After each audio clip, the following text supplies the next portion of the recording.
ഇറാൻ്റെ ആണവ കേന്ദ്രങ്ങൾ ലക്ഷ്യമിട്ട് US ആക്രമണം നടത്തിയതിന് പിന്നാലെ ഇസ്രായേലിൽ ആക്രമണം കടുപ്പിച്ച ഇറാൻ.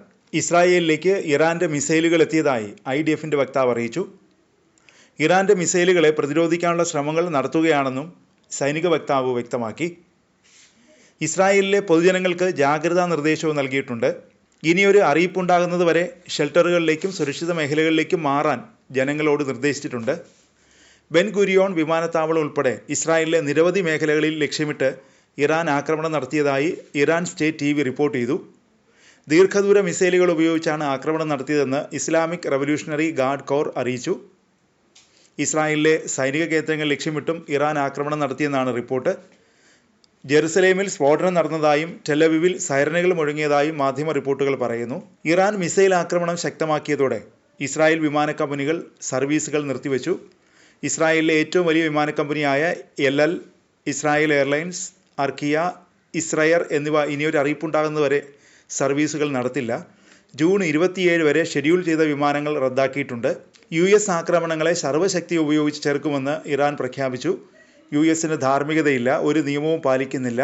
US-ൻ്റെ സൈനിക ആക്രമണത്തിനും ഈ തെമ്മാടി സർക്കാർ ചെയ്യുന്ന കുറ്റകൃത്യങ്ങൾക്കുമെതിരെ സർവ്വശക്തിയും ഉപയോഗിച്ച് നിൽക്കും, ഇറാൻ വക്താവ് അറിയിച്ചു.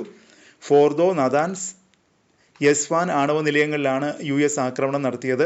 ഇറാൻ്റെ ഭൂഗർഭ ആണവ നിലയം തകർക്കാൻ ശേഷിയുള്ള GBU-57 ബങ്കർ ബസ്റ്റർ ബോംബുകളുമായി B-2 സ്റ്റെൽത്ത് ബോംബർ വിമാനങ്ങളാണ് ആക്രമണം നടത്തിയത്. ഇറാൻ ഇസ്രായേൽ സംഘർഷം 10ാം ദിവസത്തിലേക്ക് കടക്കുകയാണ്. US-ഉം ആക്രമണങ്ങളിൽ പങ്കാളിയായതോടെ മിഡിൽ ഈസ്റ്റ് സംഘർഷം കൈവിടുകയാണ്.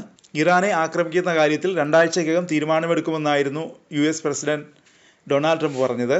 പിന്നാലെയായിരുന്നു ഇറാൻ്റെ ആണവ നിലയങ്ങൾ ലക്ഷ്യമിട്ട് US ആക്രമണം നടത്തിയത്.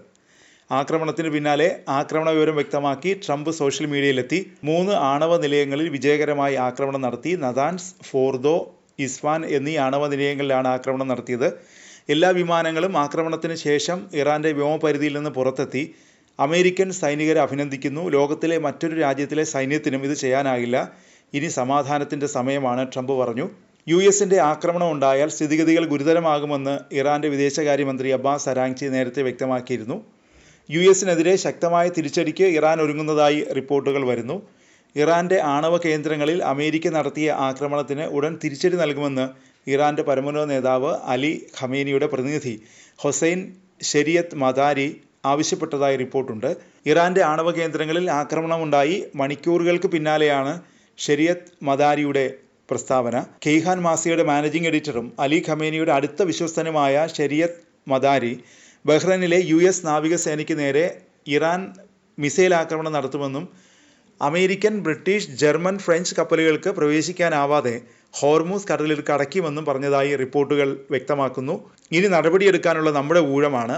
ആദ്യപടിയായി ബഹ്റൈനിലെ US നാവികസേനയ്ക്ക് നേരെ മിസൈൽ ആക്രമണം നടത്തുകയും അമേരിക്കൻ, ബ്രിട്ടീഷ്, ജർമ്മൻ, ഫ്രഞ്ച് കപ്പലുകൾക്ക് നേരെ ഹോർമൂസ് കടലിടുക്ക് അടയ്ക്കുകയും ചെയ്യും. പേർഷ്യൻ ഭാഷാ പത്രമായ കൈഹാനിലാണ് ഷെരിയത്ത് മദാരിയുടെ പ്രസ്താവന പ്രസിദ്ധീകരിച്ചത്.